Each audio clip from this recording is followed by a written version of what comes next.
Rahmetli the stakeholders.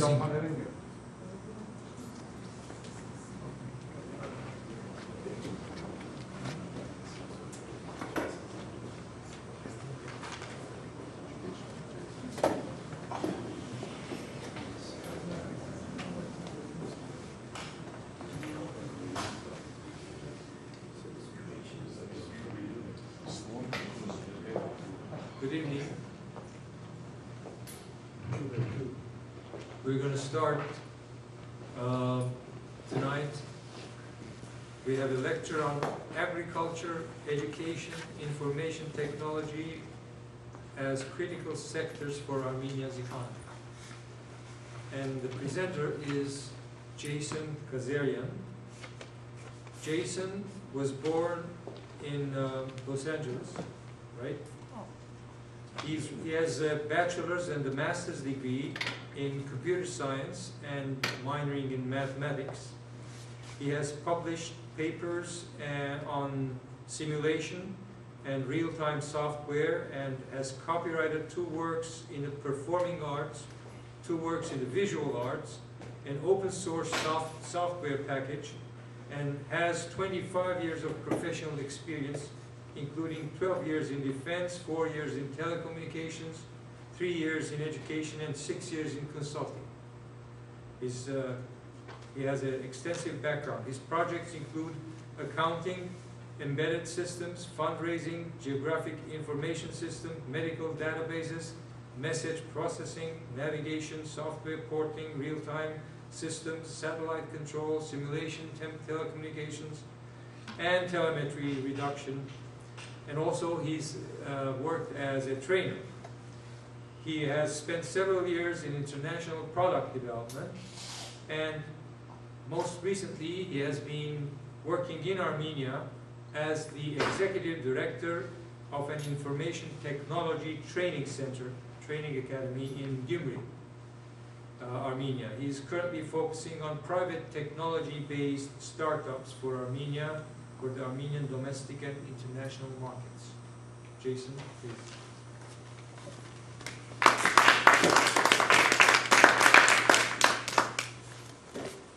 I'd like to point out that there's a website that I put up just for the this talk where you can get a copy of the lecture slides as well as the pictures I'm going to show you and my references. You're more than welcome to call me at any time on this phone number.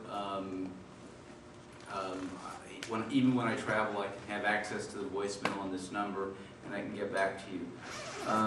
Before I do the talk per se, I'd like to start with a slideshow, and maybe we could have some lights. And this is basically when I went out with some students that were studying in an Italian gastronomic university, and we toured Armenia for 3 weeks and went to visit the villages and see what was going on as far as food production.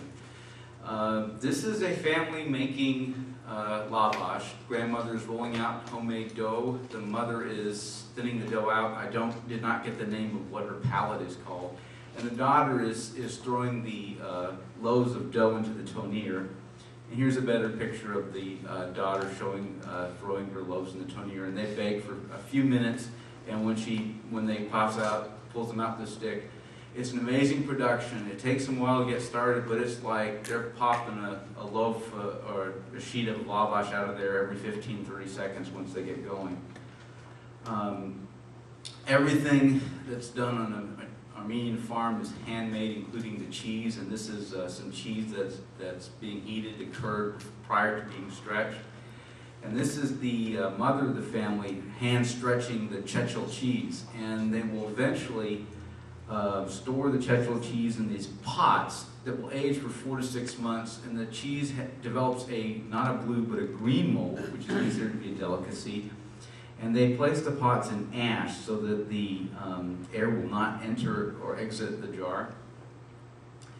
And these are some examples of things that were made by hand by this family.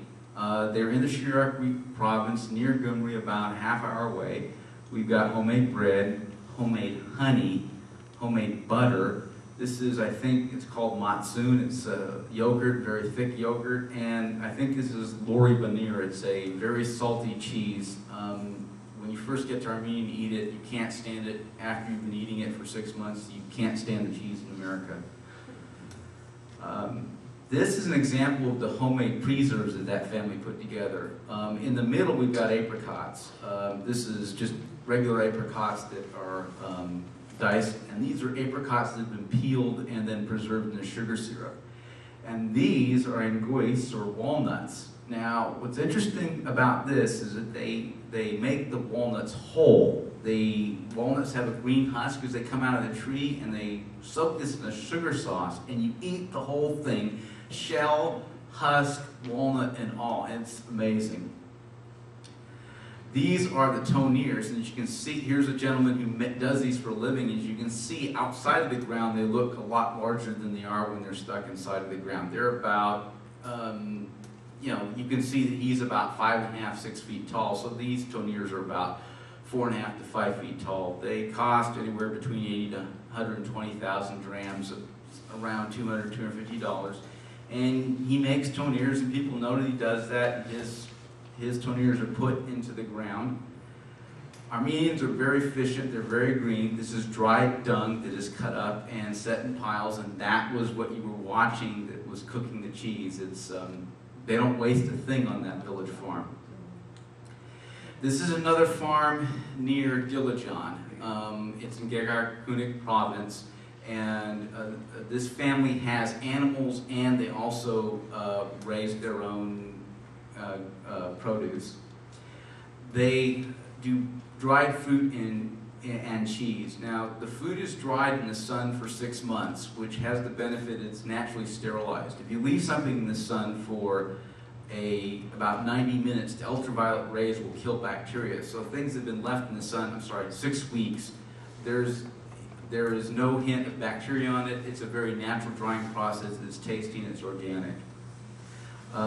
This is some of the corn varieties. Now, I don't know if you've heard the term Indian corn, but this is not the kind of corn that you eat on your table in the U.S. This is a natural, biodiverse species of corn. It's not as sweet, so it's not been hybrid to make it sugary, and it's a denser corn. It has a little bit more bite to it, and it's similar to the corn that the Indians ate when they were farming this country before we started developing hybrids and so on. And later on in the talk, I'll talk about biodiversity.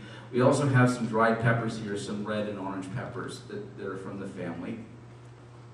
And this is an example of things that they produce. They produce their own honey, and you can see how clear that is. This cheese here is called motal. It's a very special cheese. It's aged several weeks in the dark, in the ash. It's different from Chechel. It's more like a paste, and it is a connoisseur type cheese. They have walnuts that they grow, and they have bread that they have baked themselves. And Armenians, of course, are very hospitable. This is an example of what they put out for us when we just came to say, can we see how you make this cheese, this motal cheese that we've heard something about? And they put out quite a spread for us. You saw a picture of the close-up, and they also had all kinds of fruits that they had grown for us to sample. This is the mother and one of the students that went on the tours. In their garden, as you can see, that they have grapes, and they have their own apples, and they also have quince, which is kind of like a fuzzy apple. I don't know much about. It's not an apple, but it looks like a apple that has peach fuzz on it. And quince is used to make wine in Armenia. This is a dairy in Noyemberyan, and this is a small private dairy. It's run by a couple, and it's basically a larger scale and more controlled environment of the kinds of cheese productions you saw earlier. And there's a husband and a wife couple that run the dairy, and they provide a service, we'll talk about this in lecture, to the community so that the actual farmers don't have to make the cheese themselves. They are sponsored by the Center for Agribusiness and Rural Development, which is a United States Department of Agriculture organization. And as you can see, they provide them training courses that they have taken, and they also give them some